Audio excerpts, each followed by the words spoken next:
Transcript, call American Minute at 1-888-USA-WORD.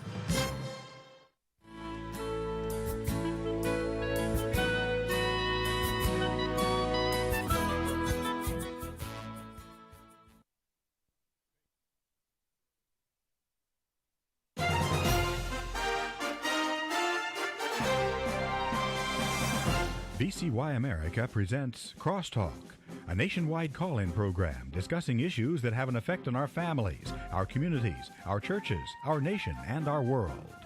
Crosstalk, an opportunity for you to voice your concerns for biblical principles. And now live by satellite and around the world on the internet at vcyamerica.org. Here is today's Crosstalk. We do thank you for joining us on Crosstalk here today on VCY America for a very critical topic, a very critical program today. Ladies and gentlemen, this past Monday, in a 6-3 opinion, the United States Supreme Court has redefined the word sex to include sexual orientation and gender identity, and thus impacting businesses across the nation.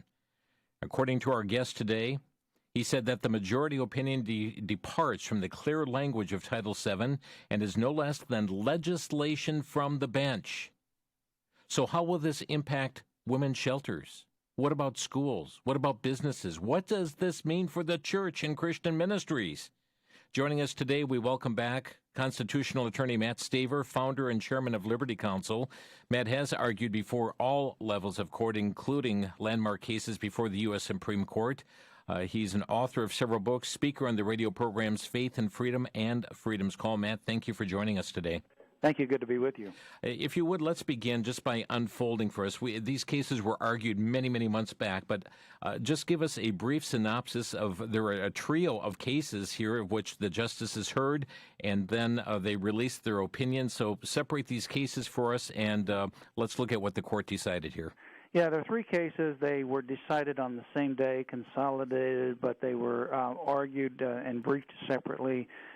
So we have two cases involving sexual orientation. The first is the Altitude Express, and that was a skydiver instruction who was homosexual. When he strapped himself on or was about ready to strap himself on to a woman who was going through the skydiving, and he was the instructor and so forth, he mentioned something about, don't worry because he's homosexual. That was obviously offensive. That person was eventually fired.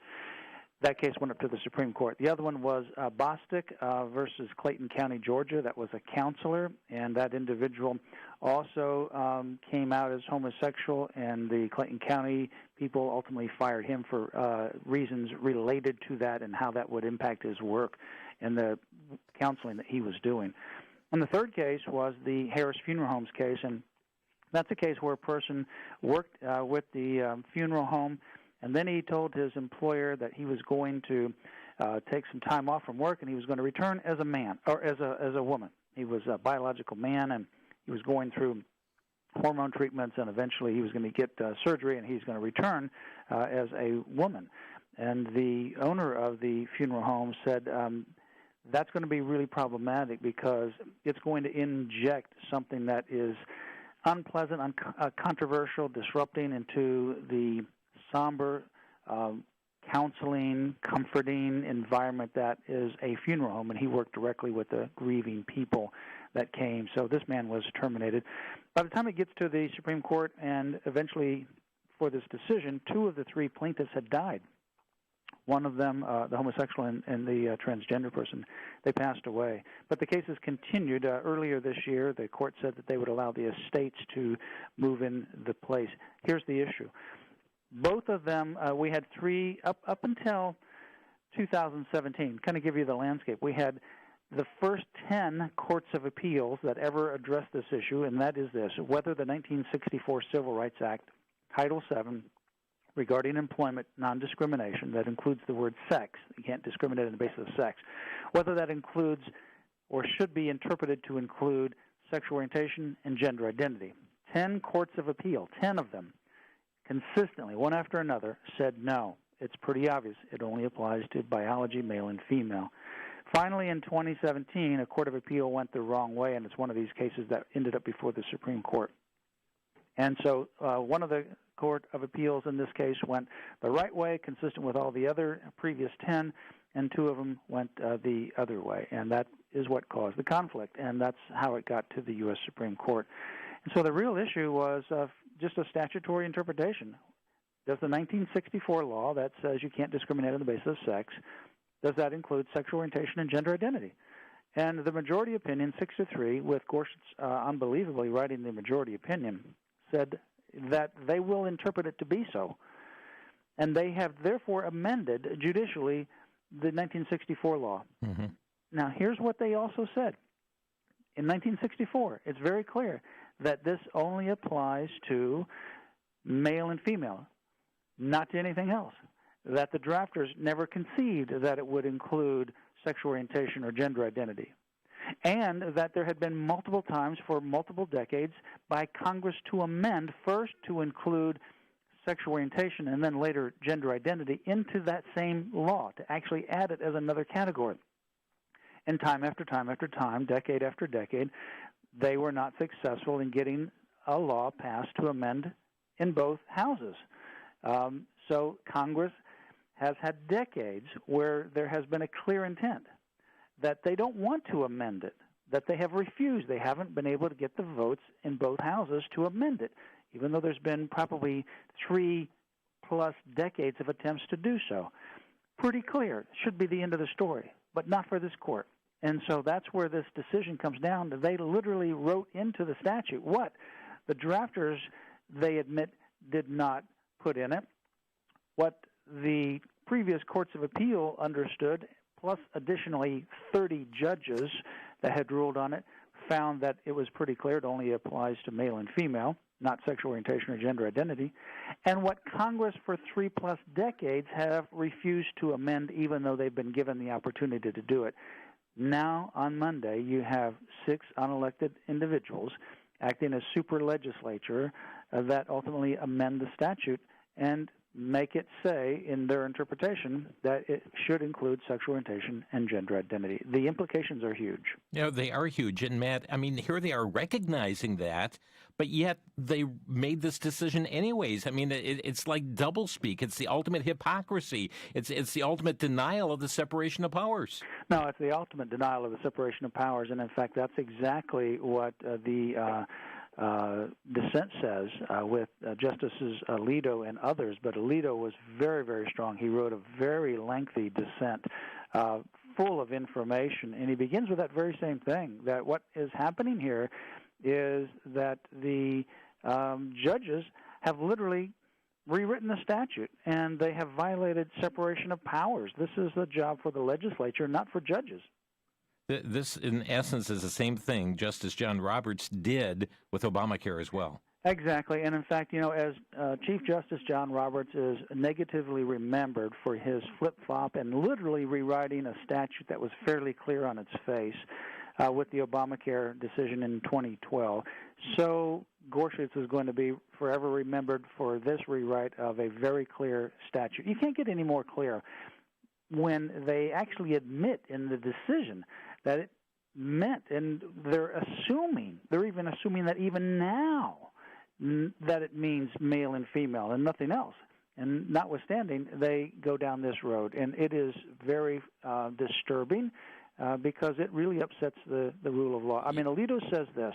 He begins his dissent by saying, there's only one word for what the court has done today, legislation. The document that the court releases is in the form of a judicial opinion interpreting a statute, but that is deceptive. And he goes on to say that last year, you know, the House of Representatives passed a bill, and he goes on to go over all these different attempts to try to pass the same thing that the court just did, and they have failed repeatedly and repeatedly. So he says, you know, to date, none of these attempts, in fact, he says for 45 years, listen to this, for the past 45 years, the bills have been introduced in Congress to add sexual orientation to the list, and in recent years, bills have included gender identity as well. But to date, none has passed both houses. We're talking about 4.5 decades. 4.5 decades this has been attempted. So what is the rationalization of a Gorsuch and a Roberts to just totally nullify then the original intent of Title VII and to inject their own interpretation and expansion of it? Well, you know, they come up with their own reasoning, but it really doesn't have any basis in the law or in logic as well. They come up with, and they use all the different language of the LGBT agenda uses. In fact, even in the case with the transgender person, the male in the funeral home case, Gorsuch refers to that person as a she. And obviously it's indisputable that that individual for, decades has been and was born as a male. Mm-hmm. And so it really goes into this, just convoluted attempt to get around the clear meaning of the statutes.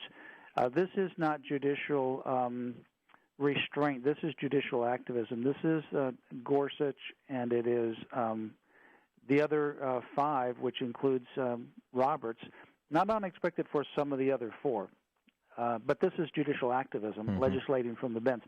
I thought it would be a 5-4 decision. In fact, even after the argument in October of last year when the case was argued early in the term, I thought it would be 5-4 to actually win the case, at least 5-4 to win the case. That's how the arguments went. But obviously something happened between the arguments and now, and Roberts did it again, unfortunately, mm-hmm. rewriting a statute. But what's worse is Gorsuch did it too. Yeah. And I think he might well have been influenced. I remember one of the questions that I raised back when he was going through the nomination, and the people that were working closely with him tried to pass it off as though, well, it's, no big deal. But he attended back then, and I'm sure he still does, a very liberal pro-LGBT Episcopalian church. And that church had engaged in a lot of pro-LGBT events. I think what he did is the people that he associates with, or the church he associates with, he allowed that to color his ultimate judicial interpretation, because this by far is not. This is not interpretation. This is rewriting a statute. Well, and I think it was Justice Alito. I mean, he called this a brazen abuse of the court's authority. Yeah, it very much is a brazen abuse. If you read Justice, I mean, this is a 172-page opinion with everybody's opinion, and that includes the majority opinion and Alito's very lengthy opinion with lots and lots of information from dictionaries, from other different kinds of things that he added in addition to his statement, and then the separate opinion by Justice Kavanaugh dissenting as well. Now, we're going to be looking, and soon we're a minute away from a break, we're going to look at lots of implications in the next segment here, but is this something that's limited, Matt, to employers with just a certain number of employees? Yeah, Title VII is the federal law, and it limits to people that have, employers that have 15 or more over a period of certain time. So if you just bump up to 15 but then bump back down, it's not going to cover. You have to have 15 for a certain period of time over a certain coverage period, depending upon when the incident of employment discrimination is alleged. So the smaller employers under 15, they're not going to be covered by this, but they're going to be covered by other state and local laws.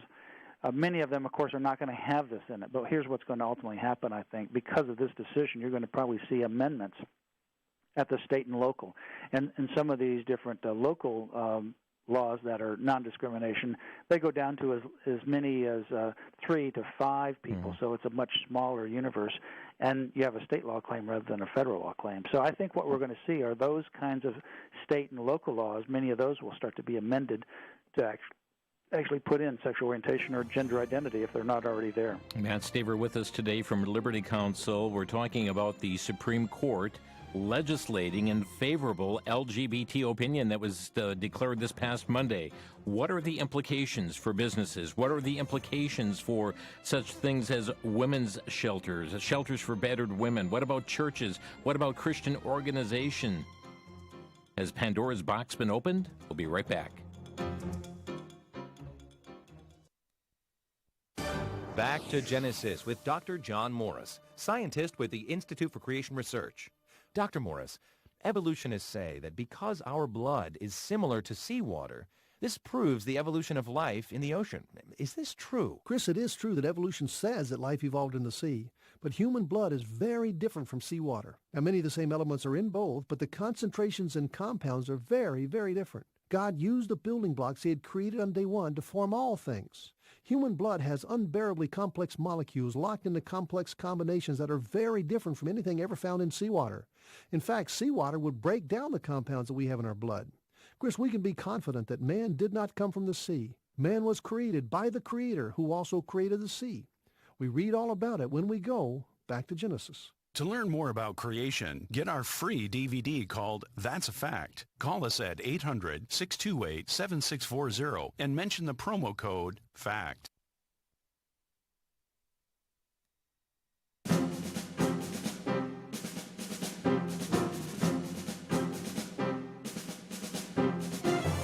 Well, it was a 6-3 opinion handed down by the U.S. Supreme Court this past Monday. Indeed, as Justice Alito said, this is legislation. Legislating from the bench is what took place here, and a very favorable opinion to advance lesbian, gay, homosexual, bisexual, transgenderism here across the nation. Matt Staver is with us from Liberty Counsel.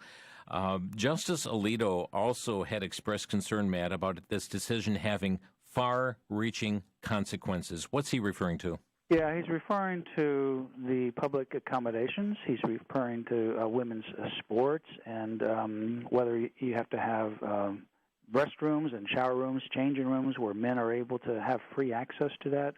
He's referring to all of those implications. And while this is only on the employment side of things, it's just a short jump over to the public accommodations because of the same 1964 Civil Rights Act also has a provision for public accommodations.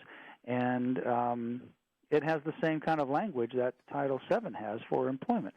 And consequently, it's just a matter of time before that's challenged under this particular case. And then you have, a free-for-all. Women's sports are going to be decimated. I mean, they're already being decimated in some of these situations where men are coming in and they're competing in the women's sports and taking over, or just pounding them to death because of the additional strength and superiority of strength that they may exhibit, and really pushing back all the gains that women have been working so hard to gain for decades, and the equal opportunity to even compete in various sports within the college campuses and other campuses. Matt, I know you're familiar with what's going on in Idaho. I mean, Idaho just had passed a state law stating girls' sports reserved for biological females. We got the ACLU challenging that law. I mean, that's going to have impact upon this. That's going to have an impact on it, and so what you're going to have are these men that can't make it in some of the men athletic competitions are going to switch over. Whether they're confused about their gender or not, they'll be able to switch over because it doesn't matter. If they say that they identify, you're going to have to take them at their word. That's the problem. Unlike race, where somebody obviously is a certain ethnicity or a certain race, this whole gender identity is all just a product of your mind. You don't even have to appear like the way that you say that you identify. It's just whatever you say. And to question that itself will be considered discrimination. So women's sports are going to be really decimated by this. And you're going to see these challenges using the same decision on the public accommodations. You'll see it in Title IX. Title IX, is something that governs women's sports or sports within colleges and universities, and it allowed for equal opportunity. So if their college has a baseball team, they have to have some kind of equivalent sport for the women. Well, a lot of women have been able to get college scholarships, go from high school to get a college scholarship, play on the women's team. Some of them have been able to go on to the Olympics. Some, like in the basketball, they've been able to go on to pro basketball and in many other sports as well. All of that's going to be really under challenge. And then when you look outside of, we can talk about the religious employers because there's a section in the opinion regarding that, and that's important. We want to get to it. But outside of the religious employers, and that would include religious schools, you're going to have, like for public schools, for example, when your football team and your cheerleaders go on, for example, a overnight stay someplace or any overnight trip, and you stay at a hotel. You usually have the guys on one side and the girls on another side, and you have separated between the sexes. Now, if you have a guy that's part of that and says, I want to be in the women's side, and not in a separate room, but bunking with a woman, bunking with another girl, you're not going to be able to stop that.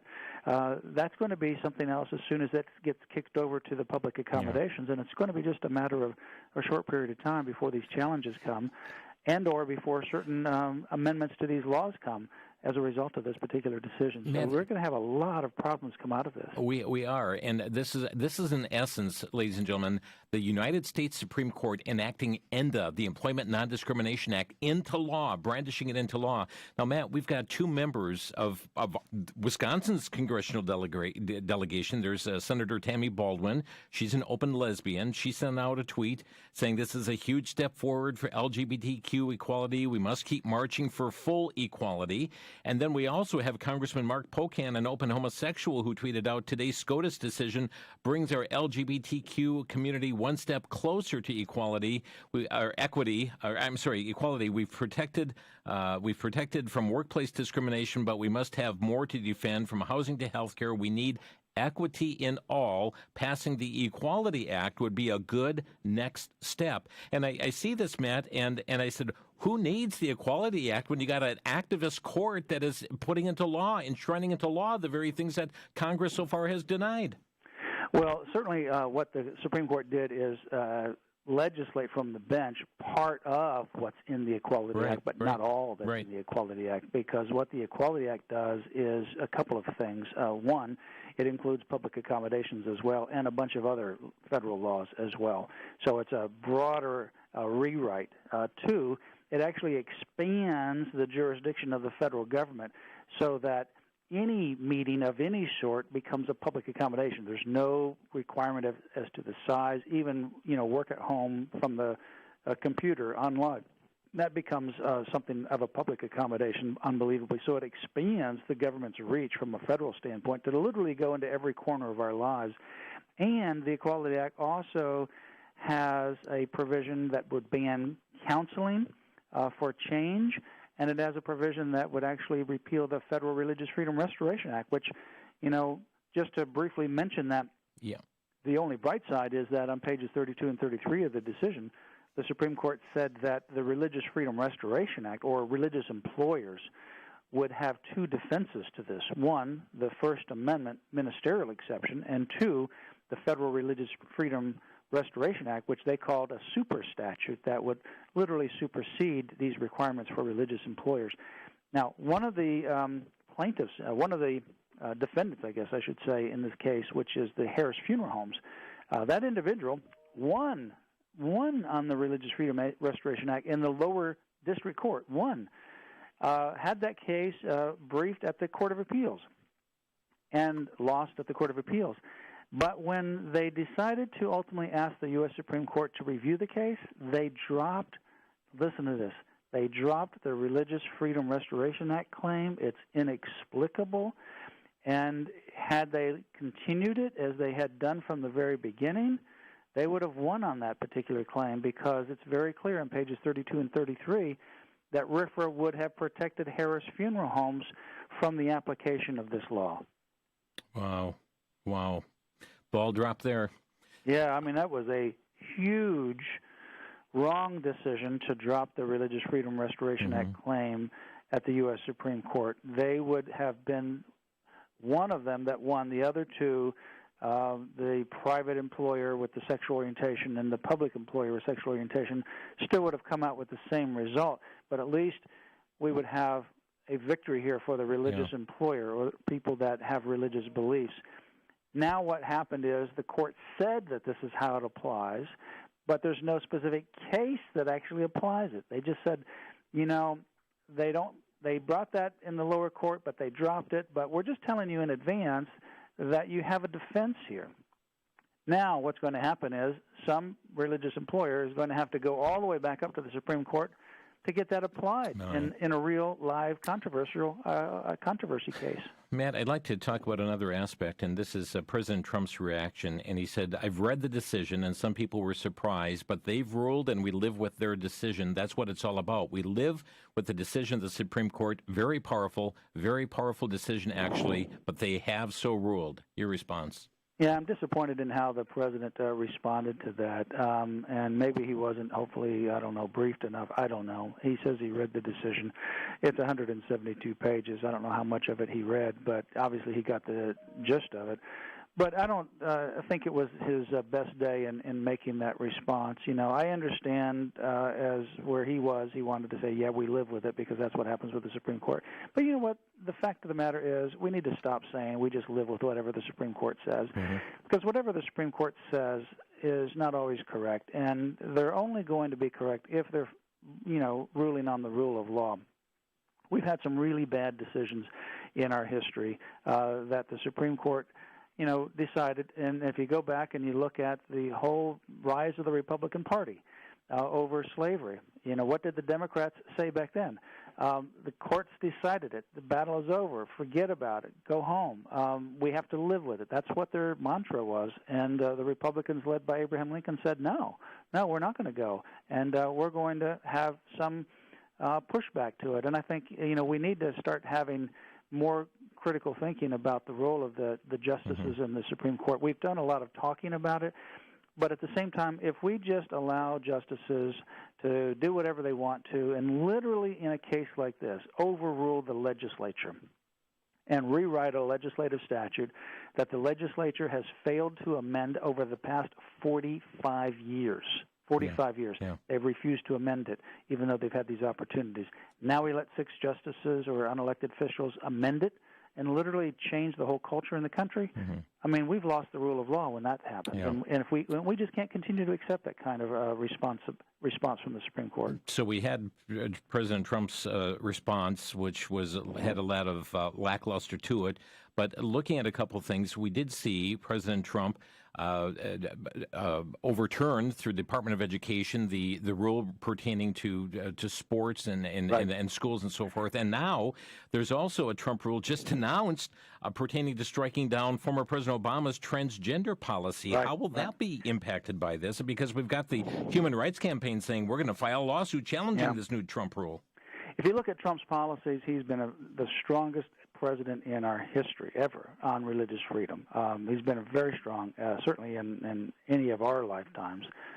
His policies on religious freedom are, frankly, impeccable in that respect. And just last week, he announced the rule regarding overruling the Obama transgender issue. Now, obviously, with this decision coming on Monday, he just did that last Thursday or Friday, that's going to be challenged. So from a policy standpoint, sometimes when you're asked by the media to respond, you may not have been as much prepared, and certainly his statement could have been done a lot better and stronger had he been thinking more about the implications of it. But when you look at him from a policy standpoint, my goodness, he has done an enormous amount. And by the way, from a judge's standpoint, now I know this might put a little bit of a damper on President Trump talking about judicial appointments. But if you look at what he's done in the judiciary, and I can tell you there's a huge difference between the judges that have been nominated by President Trump and any president before him. We've had the opportunity to appear before some of these judges, and the contrast between those judges and other judges are stark. He has selected judges that are consistent in their interpretation, for the most part, in the rule of law. I think in this particular case, Gorsuch has been a great justice. And that's the sad thing. He's been a great justice. He's been very solid on everything that he's written so far.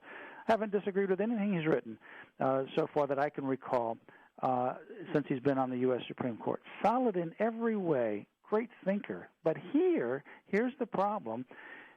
His advocacy, his association, his world that he works in or goes to church in regarding LGBT has colored his ultimate decision in this case. Wow. Folks, let's open our phone lines here today. Our telephone number to Crosstalk, 800-733-9829. Your reaction to the Supreme Court opinion, 800-733-9829. And right after the break, where do we go from here? You're listening to Crosstalk on VCY America. Our society is being influenced by the entertainment media, and we don't even realize it. Why is it that many Christians entertain themselves by watching movies or programs that take God's name in vain, or feature sensual activity on Saturday night, and then go to church on Sunday to praise His name? That's the underlying message in the DVD Power of the Air by Dave Cristiano. This moving story features a missionary from Africa who warns that the church in America is being deceived and in great danger. A Christian that hears this message is convicted and makes a significant change in his life and sets out a plan to reach his city with the gospel. Watch this story unfold in the DVD Power of the Air. Available now for a donation of $18, with additional copies available for a donation of just $10 more. Call 1-800-729-9829.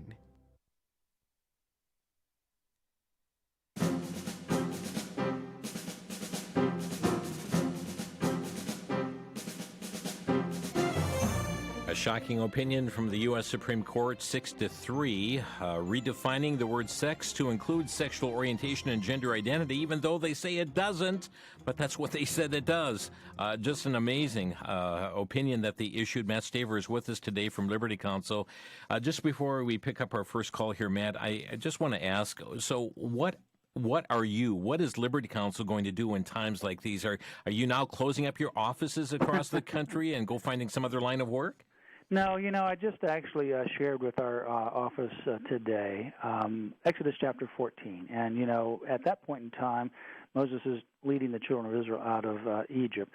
And he can't go backwards because the Egyptians are behind him. He can't go left or right because they're pinned in geographically by the different mountains and the structure of the landscape and also the different adversaries that they would run into. And they can't go forward, but that's where they're told to go, and that's because that's where the Red Sea is. And yet, Moses just said, stand still and see the salvation of the Lord. And ultimately, we know the story of the parting of the waters. It was beyond human capability.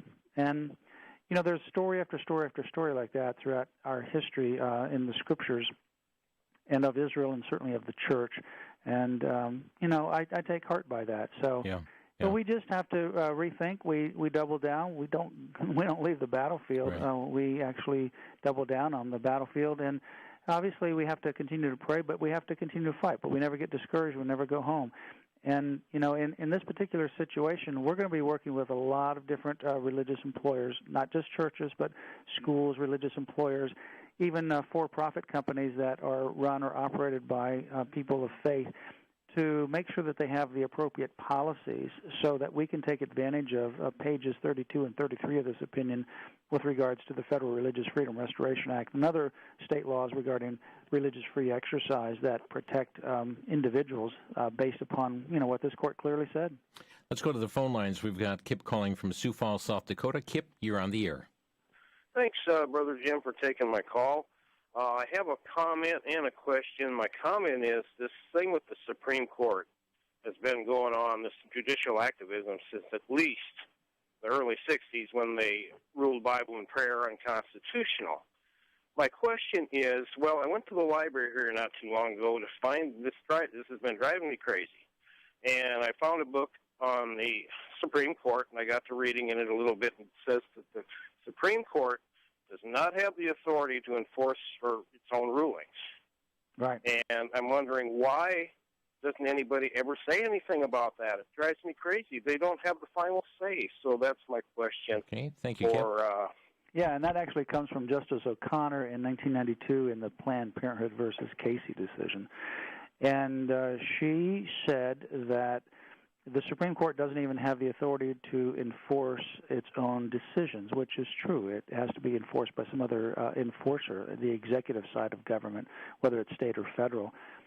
And what she ultimately decided, what she was arguing about, is that even if Roe versus Wade, and this is her terms, even if it was wrongly decided, which it certainly was, she was advocating upholding it. Why? Because the only power that the court has, since it can't even enforce its own orders and it can't make law like the legislature, is the confidence of the people that it's doing the right thing, interpreting the law. And if we make such a drastic decision to overturn Roe versus Wade, then they're going to lose confidence in us because we've made such a drastic decision to go away from Roe versus Wade. And so that was the basis of it. I mean, but it's very telling and true that the court doesn't even have authority to enforce its own orders. It's only the other branches of government, the executive particularly, that can do so. Wow. Which can be done about that? I mean, can it be contested somehow, or? Well, early on, we had Thomas Jefferson was one of those advocates, and others. Thomas Jefferson believed in certainly 3 coordinate branches of government, like we all do, but he also believed strongly that each one took an oath to office, and the Supreme Court didn't have the kind of authority back then as it has now. We've just allowed it to get to where it is because we haven't challenged it like we should. And he said, the executive has the obligation to interpret or uphold the Constitution, and if the court ultimately says something that's not consistent with the Constitution, the executive branch doesn't have the obligation to follow it. And so he argued forcefully to Abigail Adams. He says, how did you get the opinion that the judges have all the power to interpret the law? So he was a real strong advocate of each independent branch had its own separate authority to interpret the law, and they had to be checking and balancing each other if they got out of control. Kip, thanks for the call. We're going next to Esther in Altamont, Kansas. You're on the air. Yes, I've heard quite often that the judges cannot be removed. They're in there for life. But the Constitution does say the judges, both of Supreme and inferior courts, shall hold their office during good behavior. Right. Now, if they're legislating from the bench, how in the world is that good behavior? Well, good question. And if you had the people in the House and Senate that had enough votes, you'd be able to do it. The last judge that was actually impeached was L.C. Hastings. He's a judge down in Miami, Florida, federal district judge. He accepted some bribes regarding some case that was before him, and when it was found out, Congress did indict him in the House and convicted him in the Senate. He was removed. Then what did he do? Turned around and ran for office, and he's since then continued to be a U.S. House of Representatives for the Democratic Party.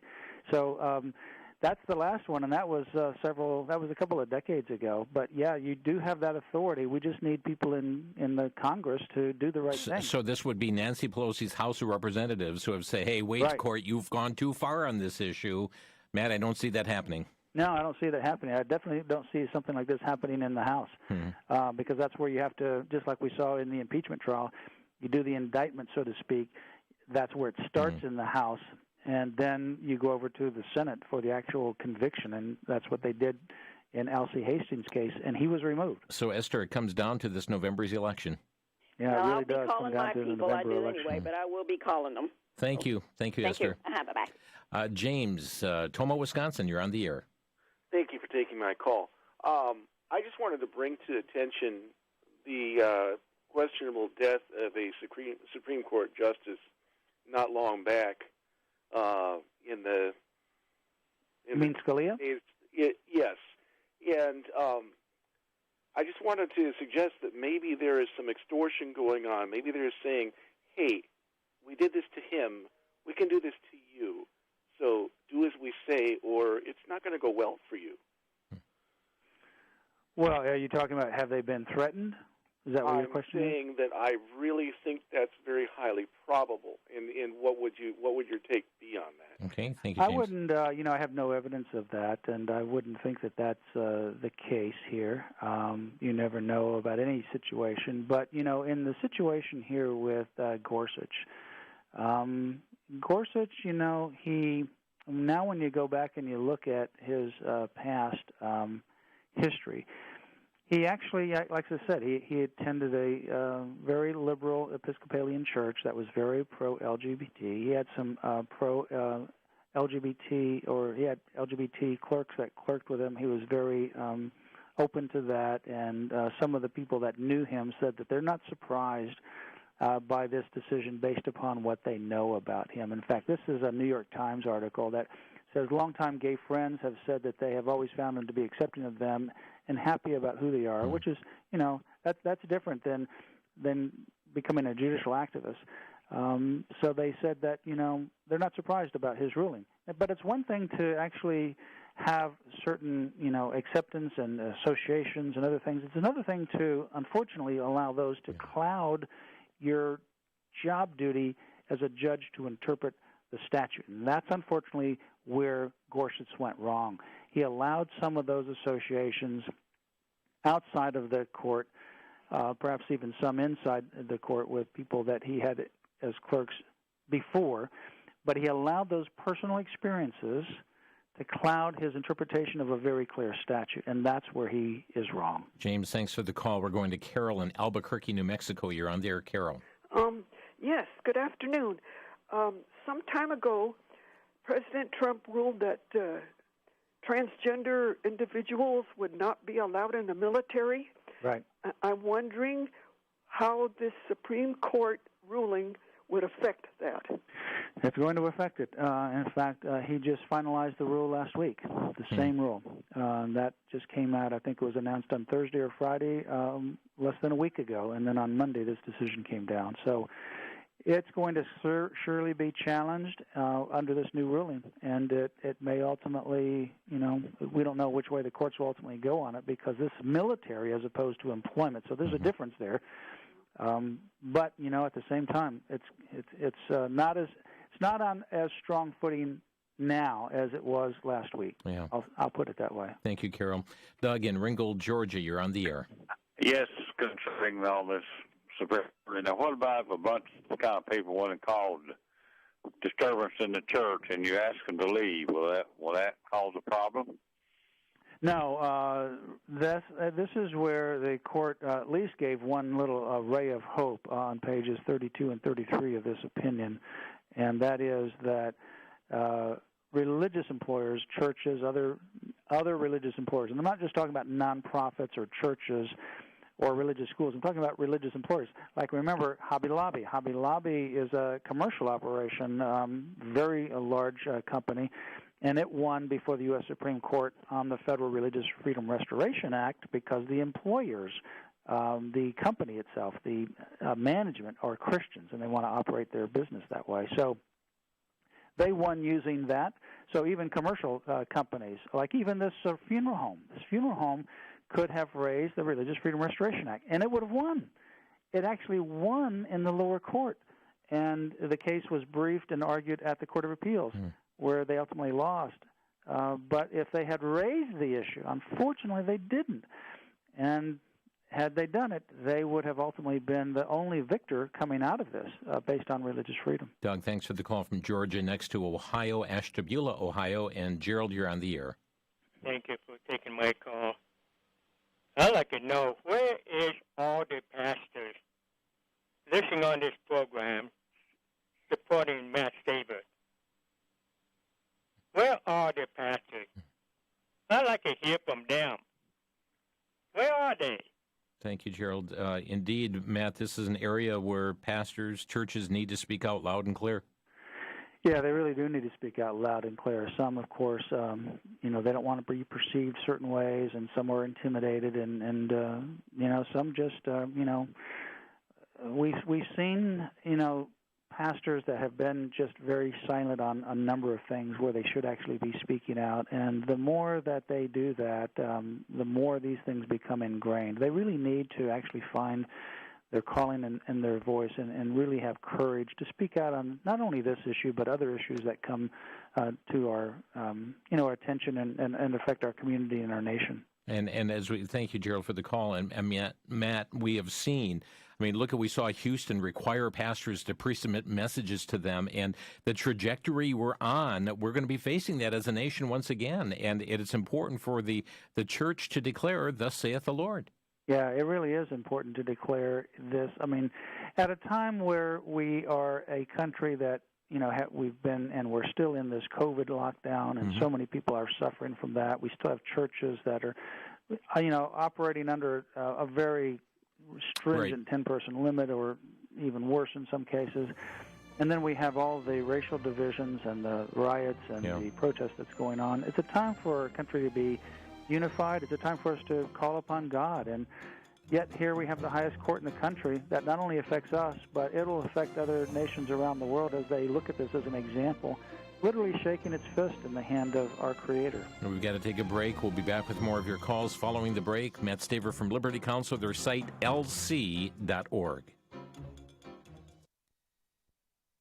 For worldviewreport.com, I'm Brandon House. So they're calling for ending police, defunding the police. Yes, there are some that want to do that. There are others that are more strategic, and what they're doing is they're pulling off the Hegelian dialectic process.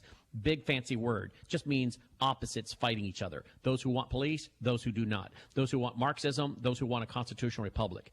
Those who are saying let's end the police are now supporting, encouraging, directly or indirectly, looting and rioting and burning, which causes most Americans to say, are you kidding? We need the police now more than ever.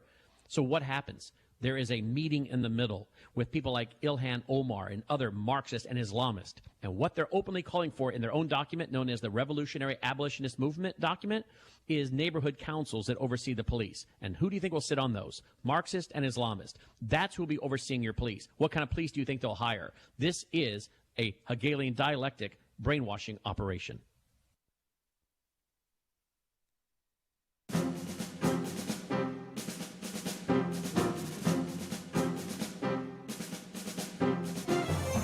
Liberty Counsel is fighting on behalf of your religious rights. You can be in contact with them at lc.org, lc.org, or their phone number, 407-875-1776. That's 407-875-1776. Tim is calling from Mitchell, South Dakota. Tim, you're on the air.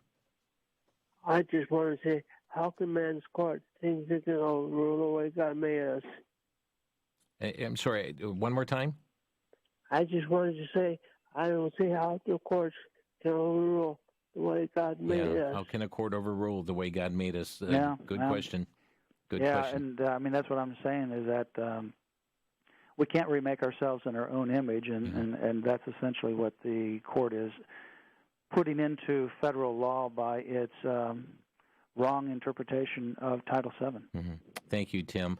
To West Dallas, Wisconsin, Brad, you're on the air. Hey, Brother Jim, I keep hearing people say this thing about how the Supreme Court has the job to interpret the Constitution. That's false. First of all, that gives them the power to misinterpret and even on purpose the Constitution if they so wish to do. It gives what the Article 3 of the Constitution gives them is original jurisdiction in some cases and appellate jurisdiction in other cases. That's pretty much it. They're supposed to apply the law as written. And this decision, applying 1964 law to today, said absolutely nothing about transgenders. Yeah, I think when we're talking about, when I use the word interpret, I mean to apply the law. And when you do that, you got the law, it says this, and you apply it to the facts. And so that's how you integrate the facts to the law. But you can't change the law. The law is there. And there are mechanisms to amend the Constitution, and there's mechanisms to amend the statute that they're actually dealing with. And those mechanisms had been tried for 45 years, and Congress said no, no, no, no, no. Every time. For 45 years, they said, no, we want to leave it exactly the way it was written in 1964. Now, 2020, 6 unelected individuals say, well, we think we know better, and we're going to interpret it differently. Well, they don't have the authority to do that. That is legislation from the bench rather than applying the law. Yep. Thanks, Brad. Thank you. Merle in Tennessee, you're on the air. Yeah, Jim, thanks for taking my call. I just wanted to say that our founding fathers said that if the judicial starts to legislate, we're going to lose the republic. And I'd like to end with this. I mean, Jefferson had a lot of words about that if we ever he said that the seeds of dissolution of the republic lies in the judicial branch. And what he means by that is if we don't hold it in check and if they're not self-restrained, it can get out of control. And thus we see what we've experienced here in this decision and some of these other judicially activist decisions. Jim, I have one other comment, if I may. Sure. If a nation like America turns its back on God, what could possibly go wrong? Yeah, good point, Merle. We'll be closing with some thoughts on that. Janice, you're our next caller. Go ahead. You're on the air. Oh, hi. I think that Justice Gorsuch has conveniently forgotten the definition of love. If he is a Christian, he knows in 1 Corinthians 13 it says not to delight in evil, but to rejoice in the truth. So whoever defines the terms wins the argument. Good point. Thank you, Janice, for raising that issue here today. Matt, this whole issue again encourages us. It should be another eye-opener again how badly we are in need of prayer for our justices. We know that there's more decisions that are going to come down this month, some even impacting abortion, and it's really critical that we be in prayer for each of the justices as well as the lower courts that allow cases to get up to the U.S. Supreme Court. Yeah, a lot of these cases, you only have about 80 or so cases that actually ever reach the U.S. Supreme Court, and we're talking about 8,000 or 9,000 cases every year that are requested for review. So most of these are actually being decided at the lower district court or at the Court of Appeals, and that's where President Trump has been making a lot of appointments there, and certainly too at the U.S. Supreme Court. We need to make more at the U.S. Supreme Court of people who understand the rule of law, but also at these other levels as well, because it makes a huge difference. I can tell you firsthand, having argued before these different judges, it is different night and day between a judge who wants to just bypass the law and come up with his or her own opinion versus somebody who's going to be bound by the actual text and history and meaning of the law. So the elections coming up here this November, a critical time for this nation as well. Yeah, they're very critical. We have a DVD called Silence is Not an Option, and we have some information that if people want to get that out to their pastors and church leaders, I think it's really important that we're not silent, that pastors and church leaders do speak up on the biblical issues and then encourage people to vote biblical principles and vote Judeo-Christian values. Matt, for the pastors who'd like to get a copy of that, how can they do so? They can go to our website, lc.org, and you can send us an email right there, or you can call us, 407-875-1776, 407-875-1776. And also, by the way, we'll be talking to lots and lots of pastors and other religious employers about how you can develop policies to protect yourself and protect your sincerely held religious beliefs in light of this decision. Yeah. And, Matt, again, next week, or certainly by the end of June, an important case coming out on the topic of abortion. Yeah, this is the case out of Louisiana, and this will be coming out. We filed an amicus brief in this case. It's about different clinic regulations and doctor privileges at the hospital and so forth. Our brief pointed out all the different injuries, even deaths that occur at these abortion clinics, and so we didn't represent Louisiana, but we filed an amicus brief. But that's a big case. It could come out on Monday. Certainly, we only have 2 weeks left in the term. The next 2 weeks, we're going to have a big decision on that. And one final thing, Matt. We're down to about half a minute, but just a fast update here. Churches you're representing in the state of Illinois on being open. Yeah, well, there's no restrictions on churches right now. We just got a bad decision from the Court of Appeals there, but we also have a good decision from another Court of Appeals. This sets the case up for going back to the U.S. Supreme Court. I can tell you what, Jim, this case is far from over. We're not going to stop until we get this across the country for all churches to have religious freedom. And, folks, you can stay informed at lc.org. That stands for Liberty Counsel, lc.org, or by contacting them at 407-875-1776. Matt, thank you so much for being with us here today on the broadcast. Thank you. My pleasure. And, friends, thanks for tuning in here to Crosstalk, staying informed on critical issues. What a need for prayer across this nation in such a time as this. Let's be salt. Let's be light. Thanks for listening.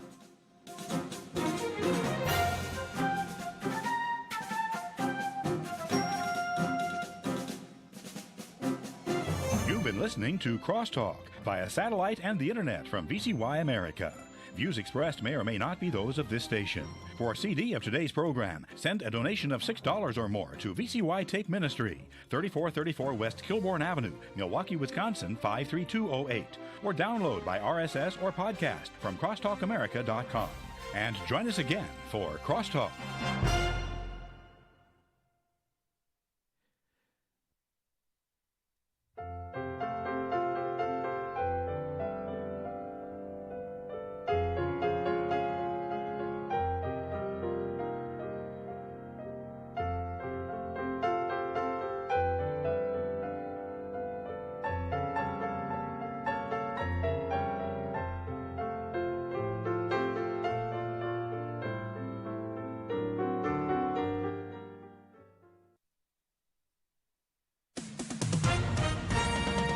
With SRN News, I'm Bob Agnew in Washington.